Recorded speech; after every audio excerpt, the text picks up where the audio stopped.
வந்து நம்ம நடித்த முதல் படம் மீனாட்சி குங்குமம். அந்த சினிமா நடிக்கிறது காரணமாக இருந்தவர் மேலூர் தேட்டர் அம்பரார் என்னை கொண்டு போய் விட்ட அவர் பேர் மீனாட்சி சுந்தரம். அதுக்கப்புறம் படிப்படியாக சின்ன சின்ன விஷயங்கள் ஆக்ட் பண்ணி நான் உதவி டைரக்டரா வேலை பார்த்து எனக்கு டைட்டில் கடை உதவி டைரக்ஷன் ராமராஜ் குமரேசன் பேர். அந்த படத்துக்கு பேர் மீனாட்சி. அதான் ராம்நாத் சொல்லி முதல் படம் என் தமிழ்நாட்டில் 130 படத்துக்கு மேலே பண்ணி கின்னஸ் ரெக்கார்ட் பண்ணவர் தான் எங்கள் பொண்ணாவது ராம்நாத். அந்த அளவுக்கு மீனாட்சி இருக்க வரைக்கும் நீங்கள்லாம் கேட்டீங்க. மதுரை மருகன் சங்கீத முருகன் சுப்படம் அவங்க பேசினாங்க. உண்மையிலே எனக்கு வந்து நம்ம ஊரில் ஒரு மிகப்பெரிய ஒரு அற்புதமான படத்தை வழங்கியவர் குருநாதர் யங்காபன் சார். அவர் இப்போ இல்லை, மறைஞ்சார். அதுக்கப்புறம் வந்து பட்டி தொட்டியெல்லாம் பட்டை கலப்பெடுக்க ஒரு பாட்டை கொடுத்த ஒரு மிகப்பெரிய படம் தான் எங்கள் ஊர் பாட்டுக்காரன்.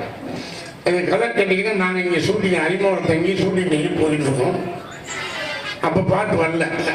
அப்போ ஷூட்டிங்காக அமர்னே சொல்கிறாரு, தம்பி கண்ணா நீ வா நம்ம காரில் போவோம், உங்கள் காரில் வர கஷ்டம் அப்படின்னாரு. வாங்க நீ என்ன விஷயம்னு இல்லை இன்னைக்கு சங்கீதம் நீங்கள் ஒரு பாட்டு கொடுத்துருக்காங்க போட்டார். அரிமா ஹோட்டல்லேருந்து காரில் போகும்போது பயணி செட்டு அவர் போடுறாரு. அந்த பாட்டு தான் இந்த மதுரை மருகன் பாட்டு கேட்டோம்.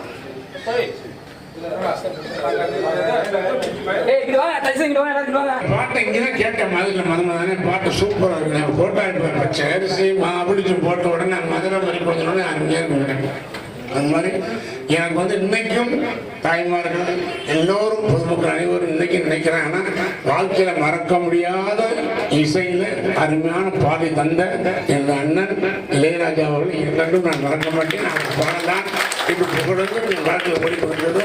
அதுபோல இந்த சமீபத்தில் படம் வரல சீர்களை பொண்ணா நேரம் மேலே போகணும் கூட 12 வருஷம் ஒரு ஆக்சிடென்ட் ஆயிடுச்சு. மீட்டிங் போது அந்த ஆக்சிடென்ட்டுக்கு அப்புறம் சொன்ன ஆக்சிடென்ட்லேயே என்ன சொன்னாங்க, நான் ஹாஸ்பிட்டல் அப்புறம் சொல்லும்போது முதல் கொடுத்த ஜூஸ் அண்ணன் இன்னைக்கு வரைக்கும் எனக்கு ஜூஸ் மட்டும் எனக்கு பெரிய பூச்சியை கொடுக்குறது அவர் தான்.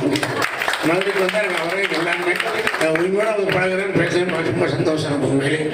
ஆக 12 வருஷம் 2012 படம் ஈசச்சு மேதை.